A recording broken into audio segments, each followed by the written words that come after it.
Hey guys, what's up? It's Savannah. Welcome back to another episode of My Thoughts Exactly. Thank you guys so much for joining me here today. I am so happy that you are here. Happy Friday, you guys. I hope you've had a great week. And if you haven't, guess what? It's Friday. It's the weekend. We've done it. We did it. We are here. I hope you guys have been having such a good week. I have been having a pretty great week so far. I cannot complain. I probably got the best night's sleep that I've had in maybe a week and a half. Last night, Hayden has been working really late nights as of the past couple weeks. And so because of that, I've just been staying up and waiting for him to come back. And we've been going to bed way later than we normally do. So now I'm like dragging out of bed in the morning. It's honestly a problem. But last night he was off. So we were able to get in bed at a relatively early time and go to sleep. Woke up feeling refreshed. And guess what, you guys? When I woke up this morning, do you want to know what the temperature was outside when I woke up this morning? 66 degrees. 66 degrees. I woke up, I made my little coffee, I sat out in the backyard, I felt a fall chill in the air. I have never been, ugh, I have not been that happy, you guys, in so long. It was such an amazing feeling, such an amazing time, and I am just so excited for fall. But I don't know about where you guys live, but Tennessee likes to do this fun little thing where like it'll give us fall weather and then it'll tease fall weather. It'll like dangle it in our faces, right? And it's like it'll taking a piece of candy and just rubbing it in our faces, and then it will quickly snatch it away and it'll give us 95-degree weather again, because that is exactly what's about to happen. I was so excited. I was like, here we go. Mid-August, late August, we're getting fall. This is amazing.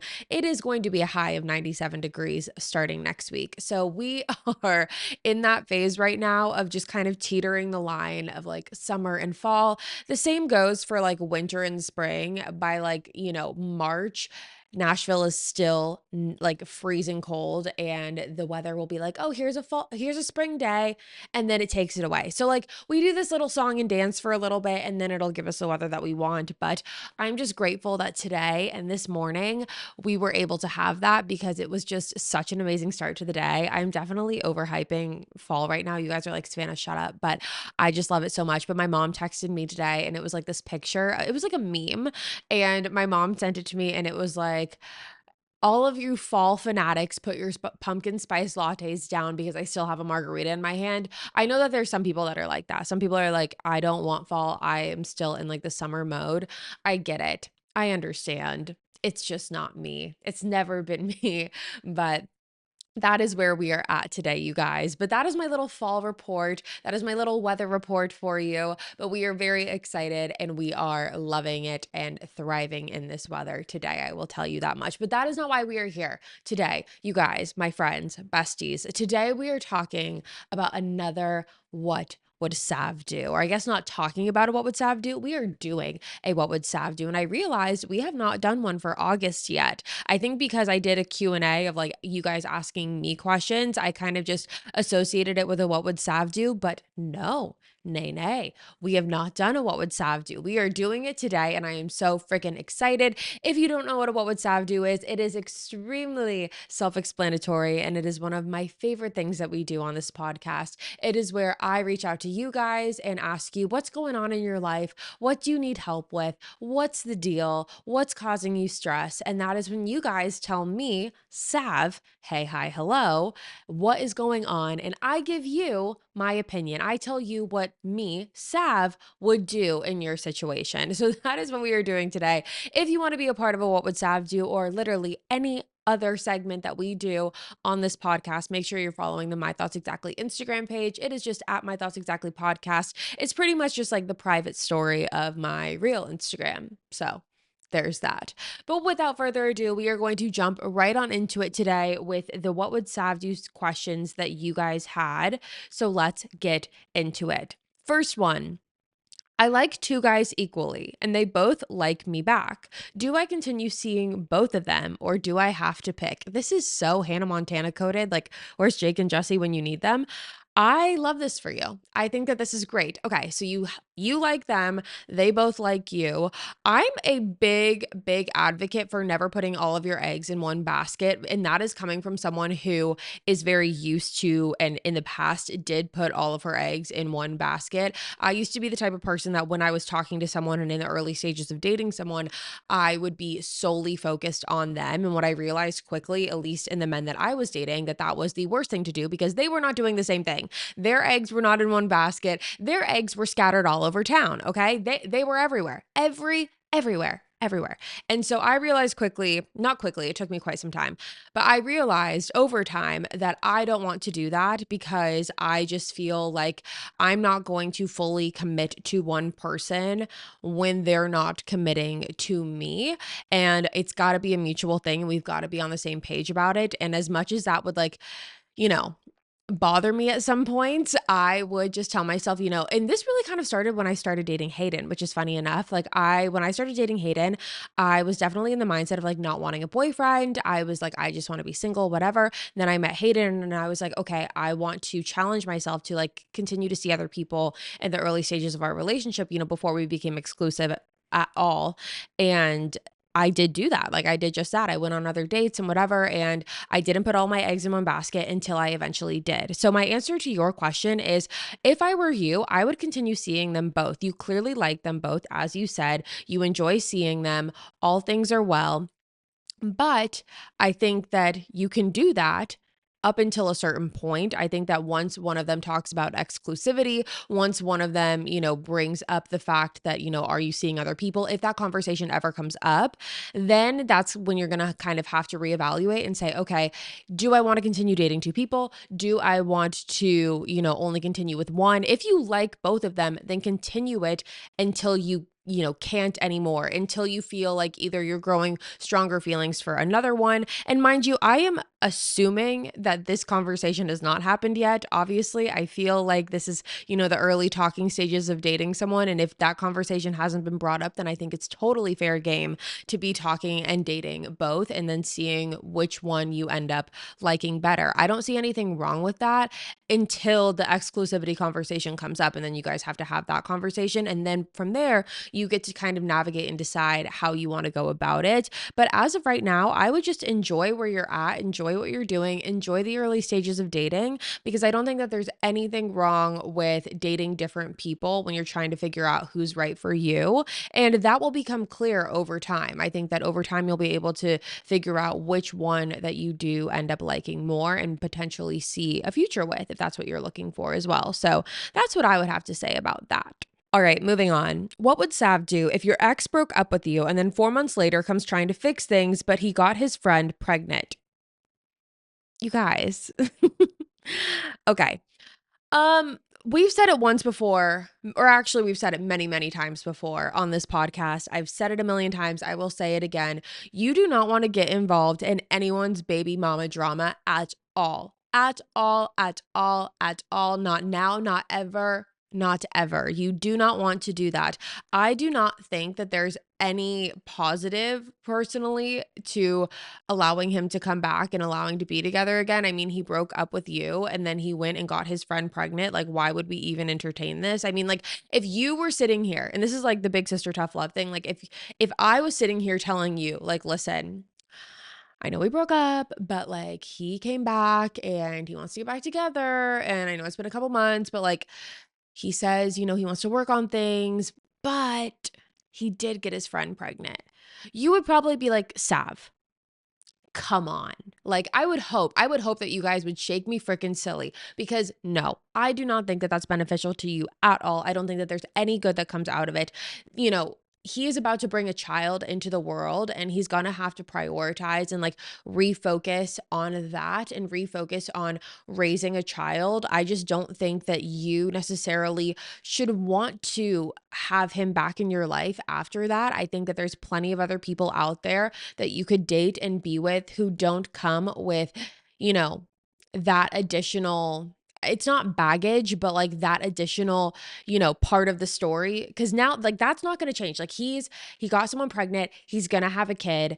Like there's other people out there that I think that could suit you better. And even if he didn't, even if he wasn't in a situation where he got a girl pregnant and he wasn't in that situation, I would still advise against it probably. I probably wouldn't advise as strongly against it as I am right now, but I think that for your sake and sanity and like, you know, everything, I just don't think that this is going to be something that you want to involve yourself in. I think that you need to remove yourself. I think that you need to, wipe your hands of this chapter and continue living your life because you're going to find someone who is not going to come with, all of that. It's not going to come with that stress. It's not going to come with all of those new things. His life is about to drastically change. And even if he doesn't realize it yet, that is going to happen. He's going to have a massive shift and a massive change in his life. And he needs to focus on that. Yes, it's flattering when an ex comes back, regardless of if you want them to or not. It's a little bit of like a haha, like,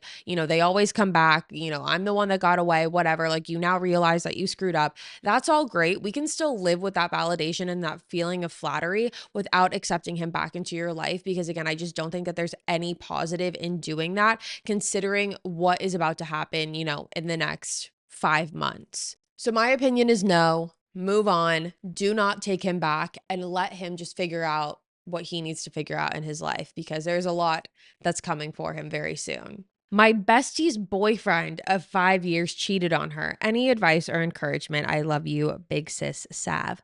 I love you too. And I'm sending so much love to not only you, but to your best friend as well. I know that feeling all too well. And I think what I have learned in those feelings of being cheated on and the lessons that I've learned from that is just constantly reminding myself that it the cliches that we all hate to hear in these times, like, you did nothing wrong, this wasn't your fault, he screwed up, like he's gonna realize it sooner or later that he fucked up, and you couldn't have done anything to change it, XYZ, blah blah blah blah blah. Those cliches suck to hear right now in those moments because you're like, shut up, you sound like a refrigerator magnet, like I do not care, like I get it, yeah it sucks, yeah he fucked up, like yeah this, yeah that.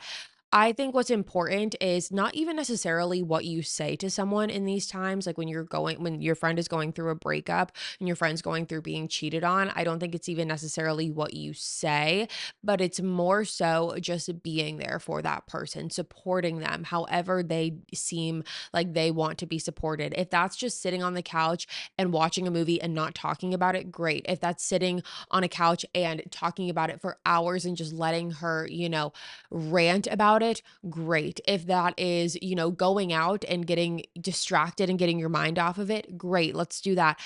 Figuring out the best way to show up for them is really, really important because I think as individuals, we like to look to ourselves and be like, okay, well, I would want to be supported this way. So this is how I'm going to show up for someone else. And as great as that is and as, kind hearted as that is, I think it's important to remember that not everyone feels the same way. Not everyone wants to be supported in the same. It's like love languages, right? Like, my love language could be, words of affirmation and yours could be quality time, but we still want to receive that same love. It's just in a different way. And so I think that it's important to really figure out whether that's simply just asking or, kind of just gauging what the vibe is, figuring out how you can show up and support her. But I think that just being there for her during this time is going to be really important. Again, however that looks. And I will say that even though the cliches do suck to hear, they're cliches for a reason. And I would just remind her of that. I would remind her, and I wish someone told me this, that breakup is going to be the biggest blessing, like hands down. It is such a blessing sometimes, and it's really hard to see because we sit there and we're like, how could this have been my life? How did this happen? It doesn't feel like it's going to get any better. We constantly blame ourselves, but I promise once you give it time, you realize why things had to happen in that specific way, and the lessons that you learn along the way are very, very telling. And I look back on the period and like the main relationship that I remember that just consisted of a bunch of cheating, so much cheating. And I remember at the time feeling like it has to be a me thing. It has to be a me problem. This happens over and over and over and over again. And I truly think that for the majority of like my actual relationships, I think this still stands true to this day. Like I've been cheated on I think in almost all of my relationships, but there was one in particular that it was just like the cheating was like unlike anything I've ever seen before. It was like insane. What I remember during those times is feeling like it had to be me. Like I had to have been doing something wrong. I had to have been the issue. I had to have been the problem. But looking back, hindsight is really 2020 and the lessons that you learn along the way, I know it wasn't me. It had nothing to do with me. He was so insecure and unhappy with himself and with his life and where his life was headed that he just, took it out and self-sabotaged in a way that I'll never understand, but that's because my heart is too good to ever understand someone like that. And I can have grace and I can have forgiveness and I cannot hold grudges against certain people, but at the same time, we are just on two very different playing fields when it comes to the goodness in our heart. It's hard to look at people who do things like this and understand why they do the things that they do because we would never do that. They're too good of a person, like your friend is too good of a person to understand why he would do something like this because her heart is too good to ever do something like that, if that makes sense. And so, for you, as advice to your friend, I would just say show up for her however she wants. Just being there and supporting her and just having that presence of a friend is really, really helpful in these times. I remember when I broke up with my ex, who I keep referring to, who's like the serial freaking cheater. My best friend just so happened to be in town and it was very coincidental. She wasn't even supposed to be in town. She didn't live there at the time. Like she was off. She lived in a different state and was just home visiting for the weekend. And I remember how grateful I was, and we still talk about it to this day, how grateful I was that she was able to just be there, like just physically be there. It really does help. And it just helps to know that you have someone in your corner and have someone who is there just rooting for you and as your cheerleader, whether that's to be your shoulder to cry on or the girl that you want to run to talk shit with. Like either way, however she wants to handle it, just let her, but also remind her that she is going to look back in either a few months or a few weeks or maybe a year or two. But regardless, she will look back and understand why this had to happen the way that it did. And once her life actually plays out the way that it does, and she finds someone who is deserving of her, she's going to be so thankful that this had to happen and that this relationship ended because it led her exactly where she needs to be.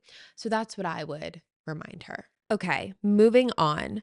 I'm starting long distance. I'm not trying to rush things, but I want to start the conversation of possibility or of possibly living together, the next step after being together for a little over a year.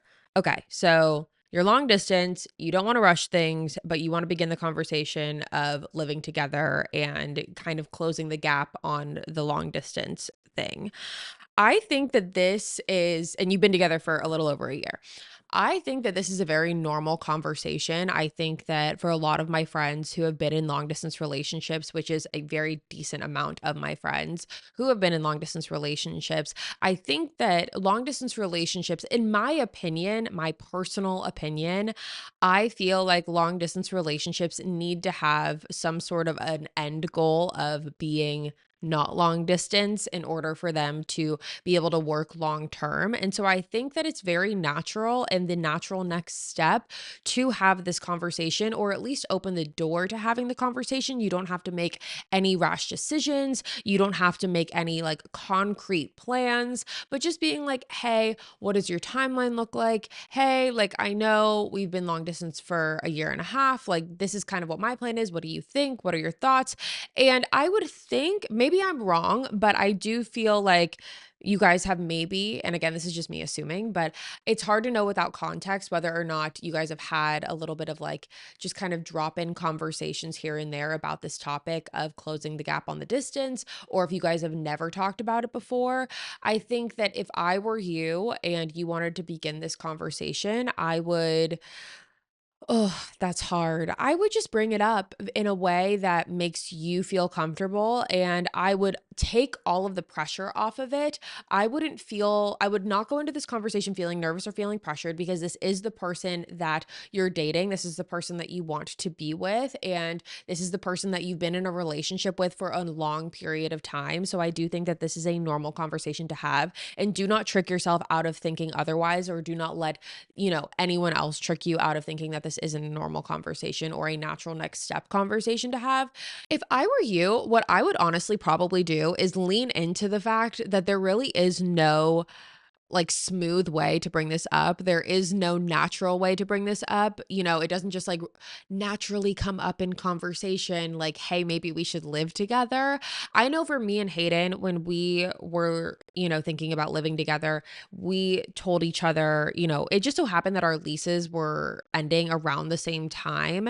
And then Hayden went up to his grandparents who like lived in St. Louis, and they still do, but they were living in St. Louis, and Hayden went up to live with them for a little bit of time. And I remember at the time I kind of got stressed, and I was like, well, is he going to come back? I don't know. Like, are we going to live together? And I kind of just leaned into the uncomfortability. And luckily, Hayden and I were on the same page of, he wanted to stay in Nashville because he wanted to continue the relationship with me and see where it would go. And I was on the same page. I wanted to continue the relationship with him. And I also wasn't leaving Nashville. I had only been there at that point, or been here at that point, for like a year and a half.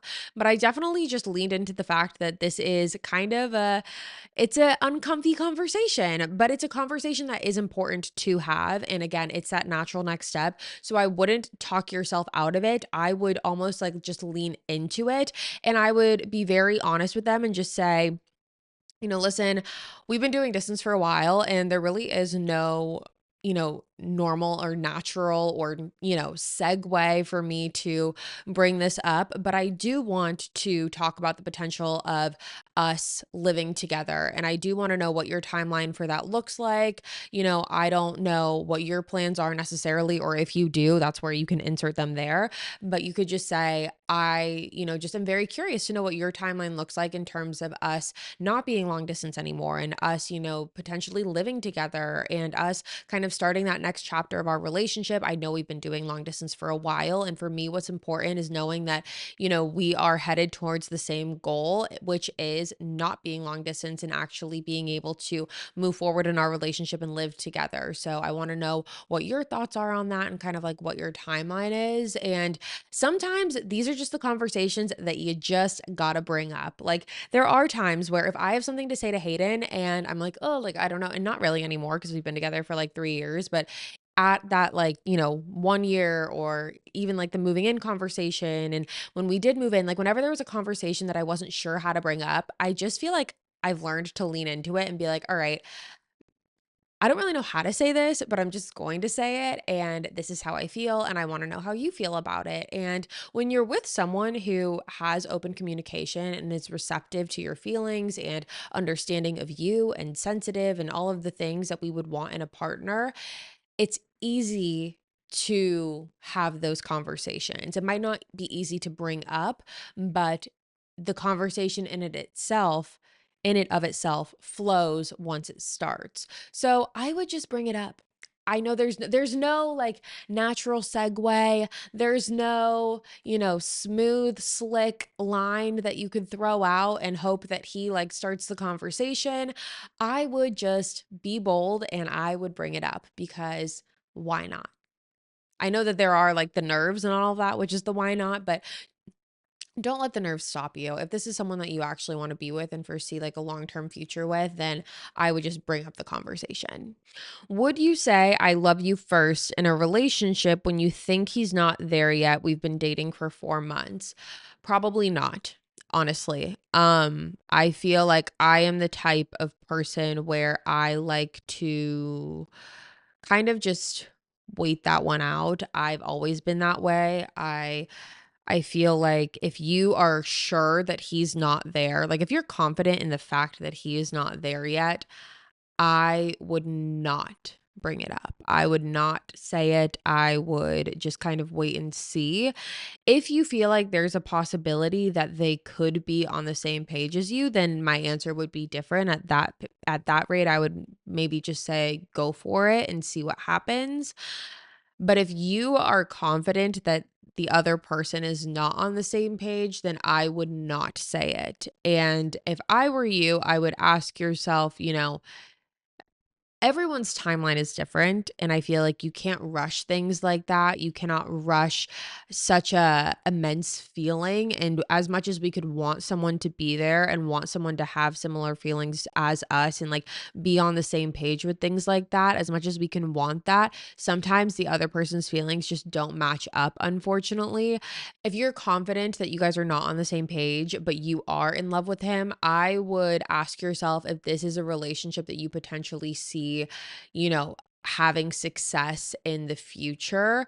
I don't think it by any means that you need to cut things off, but I do think maybe in the future what could happen is you could have the conversation and bring it up in a way where you say, listen, I just kind of want to talk to you about where we stand in this relationship. I feel like my feelings are stronger than yours. And so, because of that, I feel like it's not fair for myself to continue to be in this relationship if you are not equally there as well. And so, because of that, I'm just going to take a little bit of a step back and take a little bit of a break and allow you to figure out where exactly your feelings lie, because I want to be with someone who's going to reciprocate my feelings and reciprocate what I am feeling. And if that's not you, then that's fine. But I deserve someone who does feel that way about me. And don't feel bad saying that. You do deserve someone who is equally in love with you and equally, sharing those feelings that you are feeling. So that's what I would say about that. I would not say it first in this scenario if you are confident that the other person is not feeling the same way. If you feel like, I don't know, Sav, maybe he could be, I'm not sure, I still would probably say no just because I feel like typically I always wait for that someone to say that first. Like I just always have. I don't think I've ever said I don't think I've ever said it to someone first.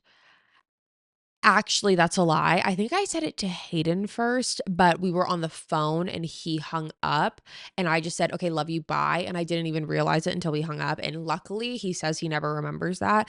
But like what I'm talking about is intentionally telling the other person. And I just always like to wait for someone else to say it first. And maybe that's just me being stubborn, but it's me nonetheless. Okay.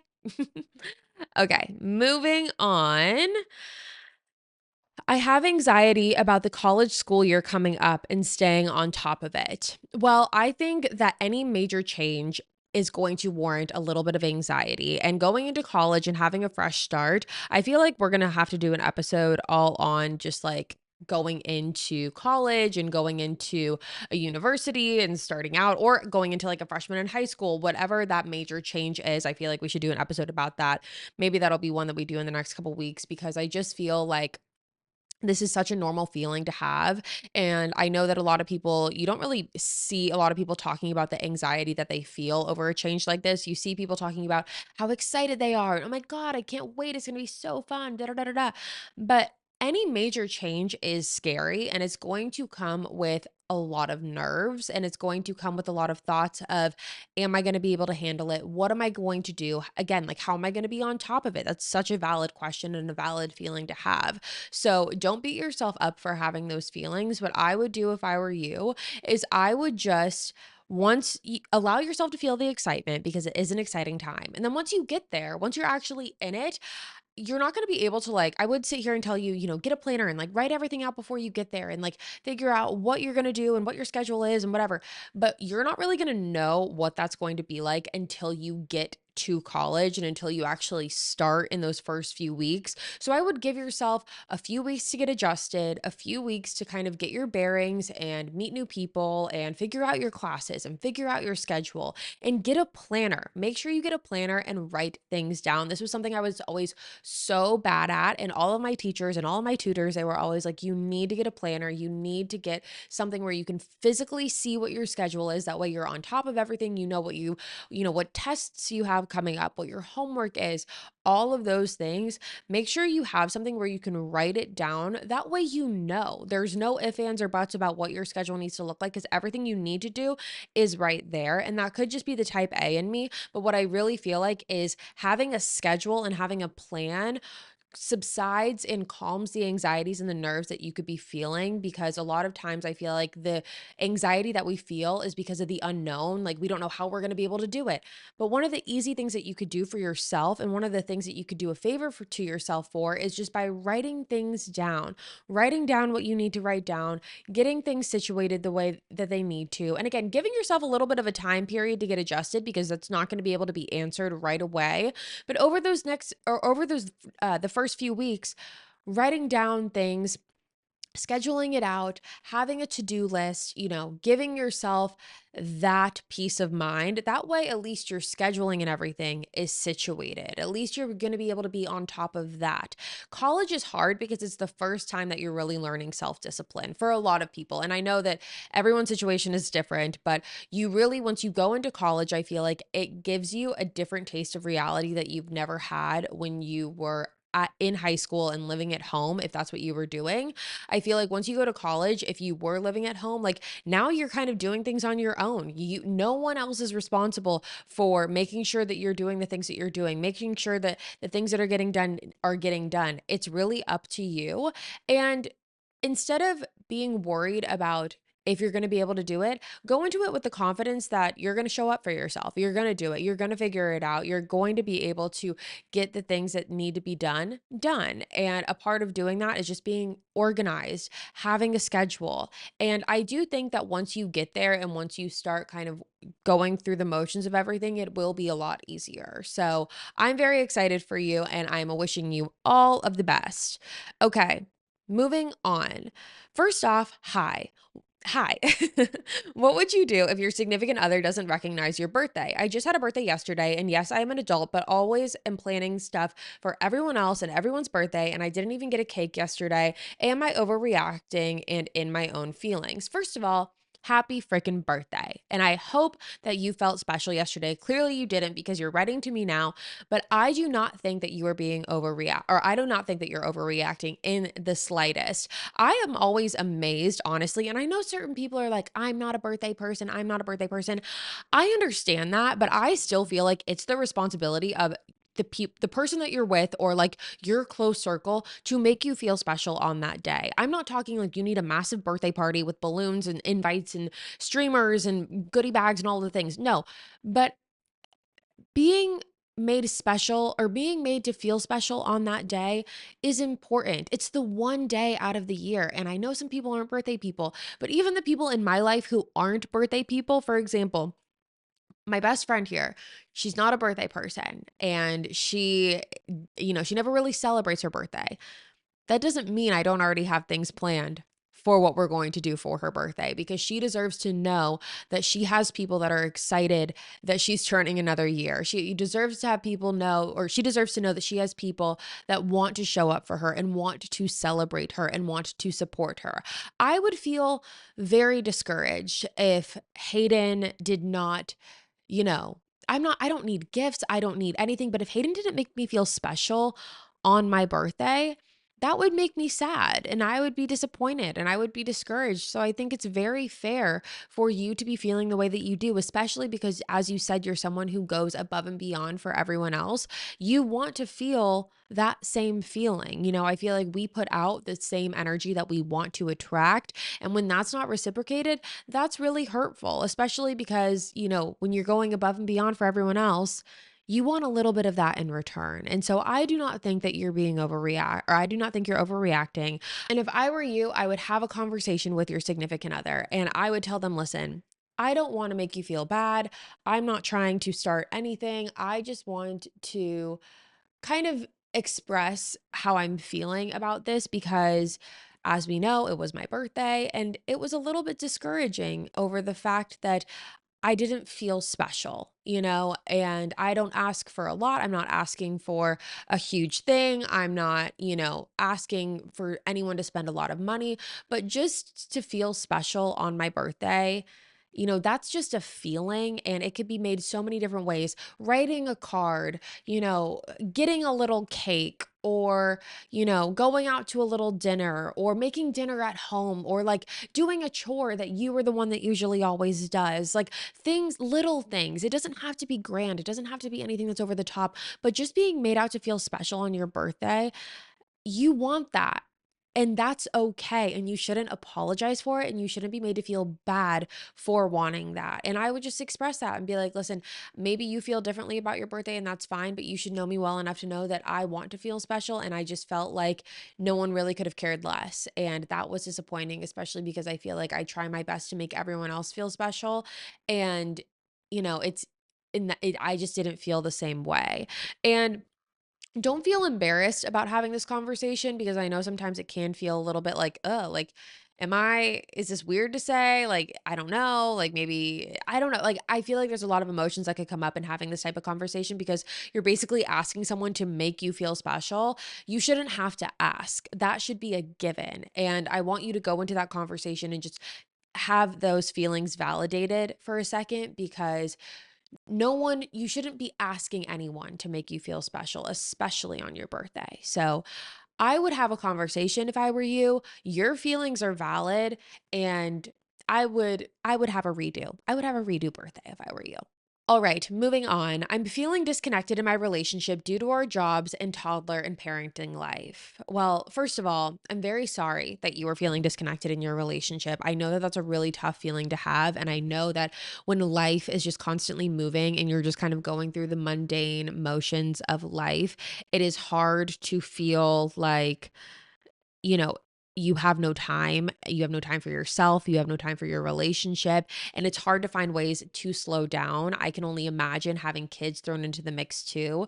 It's something that I'm not, well versed in whatsoever, but I can only imagine through seeing it through my sisters and, my cousin. Like it's hard, and finding time to be able to really prioritize your relationship is important. And I know I've heard time and time again so many people who do have kids say that you have to be able to find time somewhere in the day to connect with your partner, whether that's 10 minutes in the morning, 10 minutes at night.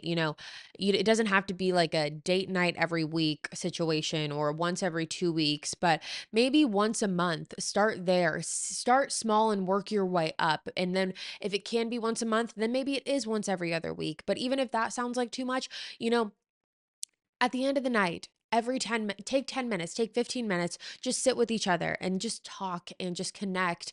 And again, I feel a little bit novice talking about this truthfully, because I feel like I don't know the difficulties of, having to deal with children on top of everything else, like having your job and then having your kids and having all the things that come with being an adult, and bills and chores and responsibilities. Like, it's a lot. But I think finding those pockets and finding those moments where you can really prioritize that. And I would communicate that to your partner and to your significant other. I would say, listen, I've been feeling disconnected from you in our relationship.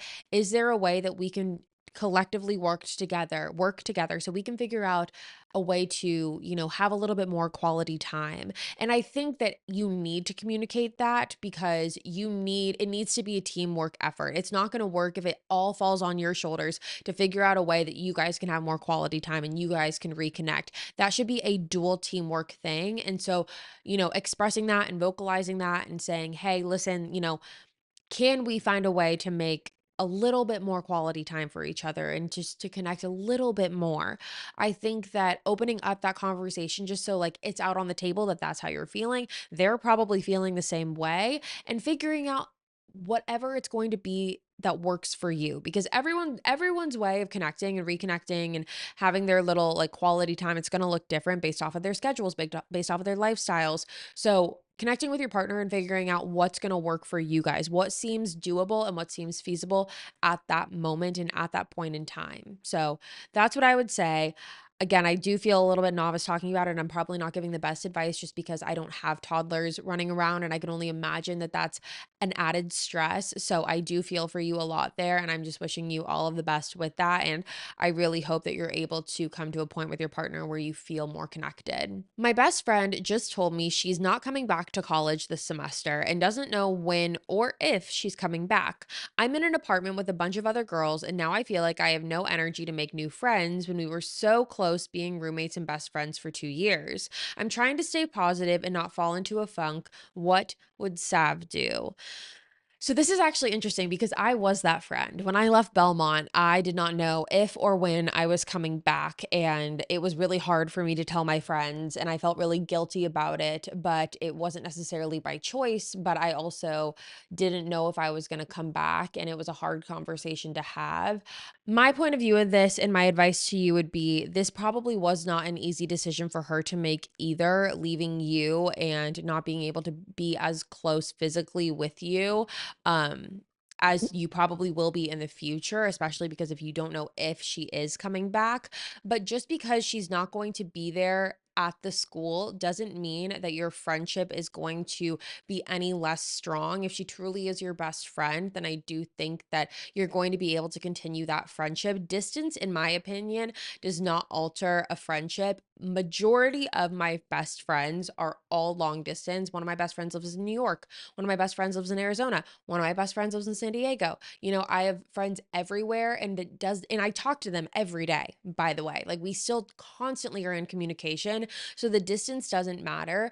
I understand that it's a change and it's hard, especially like when you're in something day in and day out with someone. To have them not there is obviously a change, and it's obviously a shock, and it's going to be an adjustment. But don't let that shy away from your own personal experience, because whatever the reason is that she's leaving for her own personal reasons. And don't let that impact your own personal college experience. Be open to making more friends, be open to, new opportunities and new social things. Like, be open. Get on Bumble BFF, make some friends there. I'm sure there's a bunch of, Facebook groups for your college as well, for different like girls groups or girls groups for the city or whatever. There's different ways that you can still socialize when something like this happens, and that you can meet new people and make more friends. But don't worry about the friendship that you're having right now altering, because you still can remain just as close even if she's not there. And if anything, you guys will be able to lean on each other during this new period, because whatever she's, leaving to do will probably be an adjustment for her as well. What you're going through is going to be an adjustment for you. You guys are going to be able to lean on each other during that time. So it's going to be important for you guys to be there as each other's support systems too. All right, last one. What would Sav do? Me and some friends went to the Eras Tour last year in May. I also went to the Eras Tour last year in May. I got tickets for the whole group and we all went. Taylor announced international dates. I told my friend who went with me in May that I wanted a ticket, and we talked about it, and she was chosen for pre-sale, but I was not. So I told her if she can get tickets, please get me one and I'll pay her back. She got tickets for herself and her sister. I never knew that she got tickets until weeks later when she nonchalantly brought it up in conversation. She planned on going this past June, but then her sister got pregnant and couldn't make it, so I told her that I would pay for her sister's ticket. She refused to sell them to me and instead sold them to a complete stranger. And then she got tickets to London and went with her boyfriend, who has never been to a concert in his life. Would you say how you feel about how she totally screwed you over in this entire situation, or just drop it and move on? I really would like to stay friends with her, but she hurt me and completely blew me off. Here's what I have to say about this. And this is the advice that I give my friends whenever they're going through something with another friend of theirs, or whenever they're going through a situation where they feel like, should I drop it? Should I move on? Whatever.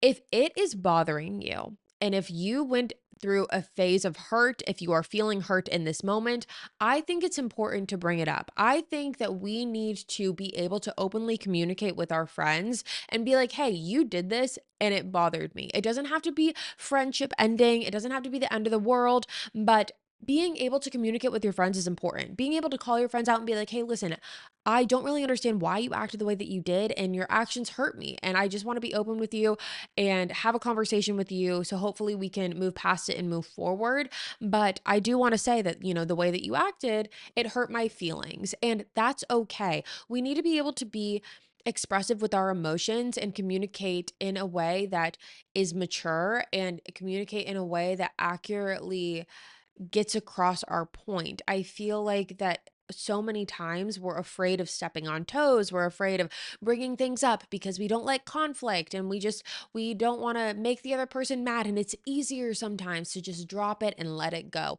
And sometimes it is. I think that you do need to pick and choose your battles sometimes when it comes to what you want to express and what you don't. But if you are feeling hurt, I think that that is when you do need to let someone know and be like, hey, listen, what you're doing is hurting me. It's not like she annoyed you or, what she did made you frustrated. You felt hurt. And that is enough to say something. So I would say something, and I think you should. So that is what I have to say about that.